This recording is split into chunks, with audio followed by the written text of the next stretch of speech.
जैसे आजकल बरसात के मौसम में आई इन्फेक्शन ज्यादा देखने को मिल रहा है, तो इसके बारे में कुछ बताएंगे? आजकल इंडिया में पूरा मानसून सीजन चल रहा है और इस वजह से एनवायरनमेंट में ह्यूमिडिटी या आर्द्रता बहुत बनी रहती है और इसी वजह से शरीर के और हिस्सों की तरह आंख में भी इन्फेक्शन होने के चांसेस ज्यादा रहते हैं, क्योंकि ह्यूमिडिटी जो है वो वायरस और बैक्टीरिया और फंगस के स्प्रेड होने और उसको ज्यादा ग्रो करने में मदद देती है।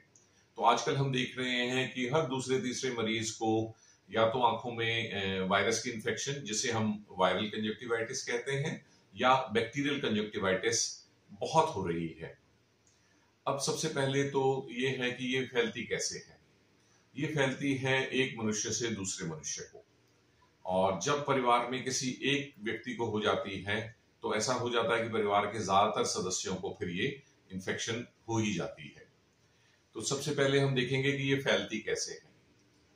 जो एक भ्रांति इस बारे में है और जिससे लोग बहुत बचते रहते हैं एक दूसरे को इन्फेक्शन से, वो ये है कि वो सोचते हैं कि जिसको इन्फेक्शन है उसकी आंखों की तरफ देखने से उन्हें इन्फेक्शन हो जाएगी। ये बात बिल्कुल ठीक नहीं है। वायरल कंजक्टिवाइटिस या बैक्टीरियल कंजक्टिवाइटिस किसी को भी दूसरे की आंख में देखने से नहीं हो सकती। जो लोग चश्मा लगाते हैं जिनको इन्फेक्शन होती है, वो इसलिए नहीं लगाते कि उन्हें दूसरों को इन्फेक्शन से बचाना है, बल्कि इसलिए लगाते हैं क्योंकि उन्हें लाइट अच्छी नहीं लगती जब उन्हें कंजक्टिवाइटिस हो जाती है।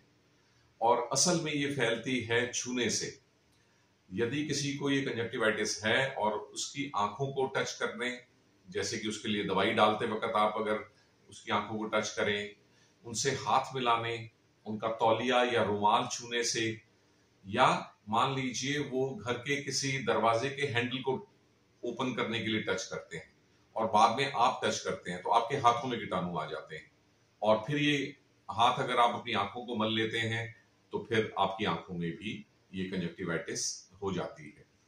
तो ये जरूर ध्यान रखें कि आपको दूरी बनाए रखना है उस पेशेंट से, और जिन्हें ये हो गई है उन्हें ये ध्यान रखना है कि अपने हाथ दिन में बार बार धोते रहना है। और यदि वो दवाई खुद डालते हैं तो फिर उस दवाई की शीशी को किसी और ने नहीं छूना, और यदि वो किसी से दवाई डलवाते हैं तो फिर उन्होंने दवाई की बॉटल को टच नहीं करना है। तो ये बहुत ही इंपॉर्टेंट है कि यदि किसी को कंजक्टिवाइटिस हो गई है तो वो अपने परिवार या मिलने जुलने वालों को ये स्प्रेड होने से बचाएं। दूसरा सबसे इंपॉर्टेंट इशू जो वायरल कंजक्टिवाइटिस में होता है वो ये होता है कि कोई भी व्यक्ति इसे डायग्नोज आराम से कर लेता है। उन्हें पता चल जाता है कि मुझे वायरल कंजक्टिवाइटिस हुई है, क्योंकि उन्होंने इसे कई बार पहले देखा सुना होता है।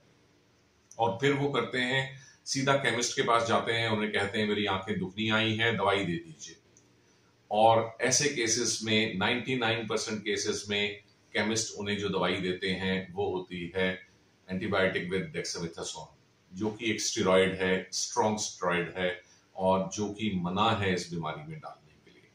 हमारे पास आने वाले वो सभी लोग जो पहले केमिस्ट के पास होके आते हैं, उन सभी के पास स्टेरॉइड ड्रॉप्स होती है, जो कि उनकी बीमारी को और बढ़ा देती है।